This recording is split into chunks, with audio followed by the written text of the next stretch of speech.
Hello and welcome to Palace Intrigue. I'm your host, Mark Francis. Meghan apparently doesn't even know what her name is. Speaking in a recent interview with journalist Emily Chang, Meghan said her legal name is Meghan, Duchess of Sussex. But royal commentator Victoria Arbiter told Australia's Nine Honey, "This is extraordinary and I want to know exactly who it is that is schooling her, because she insists on saying that her legal name is Meghan, Duchess of Sussex. But actually, to the royal boffins out there, they'll know that that denotes a royal divorcee." Chang, pointing to the post-divorce titles used by Diana, Princess of Wales, and Sarah, Duchess of York, told the outlet, "It's kind of all she has that people are really interested in. It always comes back to the royal in-laws. It always comes back to that royal life. And it's because that's their biggest cash cow to milk."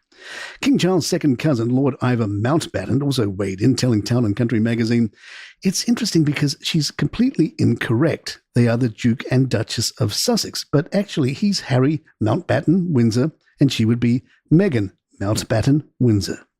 Royal commentator Afua Hagen says Meghan is resilient to the hilt. "There's people that absolutely love Meghan, so whatever she does, they will buy into it and they'll love it," she said. "And there's people that absolutely hate her, so will hate watch it so they can criticize her. But she forges on regardless. She's resilient to the hilt in the face of all this criticism. She just gets on with it because she believes in what she's doing. It's about Harry and Meghan just getting on with their lives. She's strong. She's determined. She truly believes in what she's doing." In The Royalist, Tom Sykes writes, "It would be incredibly refreshing if just once Meghan could simply acknowledge the obvious. She was not well known before she married Prince Harry, and that marriage made her world famous. She could also do herself a favour and clarify afresh that Queen Elizabeth, whatever Meghan's personal disagreements with the institution she ran, embodied duty and service in a way that commanded global respect. Meghan does not have to endorse everything the monarchy did to concede that the late Queen was an extraordinary example of showing up in the world and doing good work. Instead, she continues to present herself as if the family spent all its energy controlling her passport, her wardrobe, and now her underwear." Meghan's cooking show is the gift that keeps on giving. Food writer Silvana Franco set out to recreate Meghan's potato chips recipe. Despite using just 4 ingredients, russet potatoes, salt, peanut oil, and powdered vinegar, the cost quickly added up. Meghan opted for a peanut oil, not sunflower or canola, which set Franco back around $7 for a litre. But the real splurge was the vinegar. Rather than using liquid, Meghan used a rare white vinegar powder to keep the chips crisp. Unable to find the exact product in the UK, Franco settled for apple cider vinegar powder, which cost roughly $21 for an 8-ounce pouch. All told, the ingredients total about $28 compared to a family-sized bag of chips at the grocery store for $2 to $4. Franco acknowledged that the results were impressive, describing the chips as beautiful, fantastic, and perfectly crisp with a slow-fry technique. But in her column for The Telegraph, she was frank about the hassle. "If you are not going to make these very often, and I'm not sure it would be worth the effort of buying all the ingredients, especially when you can get a packet of these as easy as anything." The New York Post writes, after years of crying wolf about palace life, burning bridges with the royal family, and angling to reposition herself as a Hollywood taste maker, the Duchess of Sussex is trying to play the lifestyle game. The problem, she's not very good at it.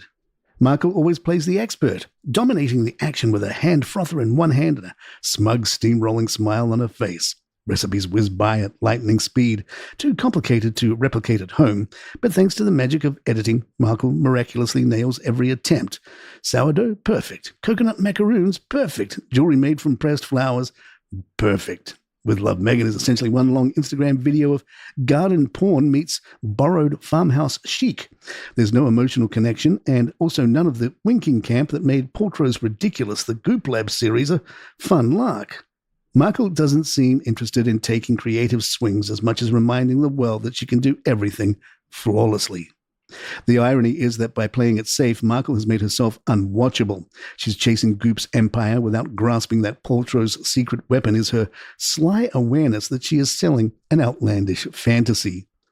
In The Independent, Helen Coffey gave it a 1-star review, saying it was like being gaslit by a multi-millionaire. Helen writes, when she lectures us while grilling French toast that it's not as complicated as most people think it is to make hot breakfast for your partner and kids every morning. I'm merely a working woman, not even a working parent, and I can still feel the burgeoning tendrils of shame blossoming when I consider my own morning ritual of chucking cereal into a bowl. And yet the show's purpose doesn't seem to be to demonstrate how one might pull off these ridiculous feats. Recipes are only half explained. Specifics of paints and craft materials aren't actually shared. It's as if they already know that no one in their right mind is going to attempt this stuff. You may be wondering if any of Meghan's products are good. According to Good Housekeeping's Susan Chong, a few items live up to the brand's promise of quiet luxury, though the price tags may give some pause. Among the highlights, the As Ever Rosé is described as elegant but pricey, with a 3-bottle bundle costing $90. Chong notes the wine has presence and polish, but admits the cost is more about image than contents. Actually, I have a bottle of that sitting in the fridge, and one day I'll get around to tasting it and give you my thoughts. The edible flower sprinkles at $15 for a small tin were surprisingly charming on desserts, though perhaps not suited for everyday use. The $14 crepe mix delivered reliable results with minimal effort, making it a suitable gift for fans of the Duchess. The peppermint tea, priced at $12 for 12 sachets, earned praise for its clean flavor and stylish presentation, and the apricot spread at $9 or $14 in keepsake packaging was singled out as a standout, offering a bright, tangy flavor and texture intentionally looser due to its low sugar content. Chung concluded the line delivers on quality and aesthetics, particularly as a gift. More palace in just a moment. Don't forget there's a new episode of Crown and Controversy coming out Sunday.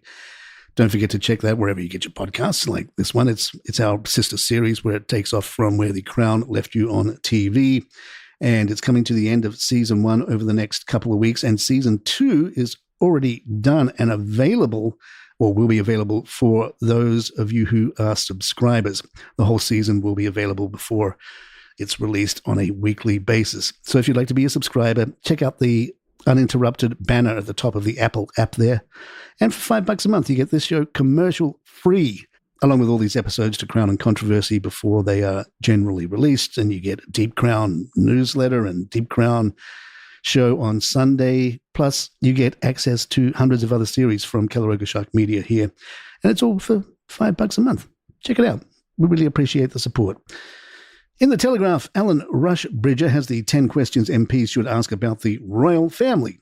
Number 1, is it reasonable that the king, in addition to the payment for the job, should pocket nearly £30 million a year from the Duchy of Cornwall, otherwise known as his subjects or even MPs' constituents? Number 2, while we're on the king, could he be a bit more forthcoming about the private income from investments, inherited wealth, and the revenue stream from estates such as Sandringham, where he owns some 300 houses? And Balmoral, could he tell us what, if any, tax he pays on any of that? Number 3, William. In addition to his sovereign grant, he gets around £24 million a year. Nice work if you can get it, only it doesn't involve much work. Number 4, Andrew Epstein, the Chinese spy, the grace and favor house, all the dodgy stuff around Pitchat Palace. Where to begin? 5, the houses. William apparently doesn't want to live in Windsor Castle. None of them want to live in Buckingham Palace. The king wants to get Andrew out of his house. Do they really need 9 occupied royal palaces as well as Balmoral and Sandringham? 6, Buckingham Palace in particular. Could the king please give the gardens to Londoners as another public park? Number 7, Princess Beatrice. Last week she featured in promo pictures for a UAE bank's new London branch. There she was, 9th in line, smiling in a lineup alongside First Abu Dhabi's Group Chief Executive Hana Al Rostamani, the bank's vice chairman, Mohammed bin Saif Al Nahyan, and 3 board members. What was she doing there? Number 8, the slimmed-down monarchy. Is it still happening? 9, the Dukes of Kent, 89, and Gloucester, 81. They are very old now. Could they be allowed to put their feet up? Is there a succession plan? How would the show struggle on without them? Number 10, Fergie. Is there a register of interests somewhere? Could MPs see it? A democracy that cannot talk about its head of state is still partially enthralled to the old order. The monarchy may have Instagram accounts, transparency reports, and diversity initiatives, but in the corridors of power, it remains a sacred cow. Majestic, costly, and conspicuously beyond question. And there you have it. If you'd like to email us, our address is thepalaceintrigue@gmail.com. Please hit follow on Spotify or Apple so you get updates and notifications on bonus episodes and all sorts. And if you're enjoying the show, please leave a nice review. Also, we're on Facebook and Instagram again. We've updated our social media posts there, so come say hi, join the pages. Just search for Palace Intrigue on Facebook or Instagram, or just click the links that are in the show notes. I'm Mark Francis. My thanks to you, John McDermott. This is Palace Intrigue and good times.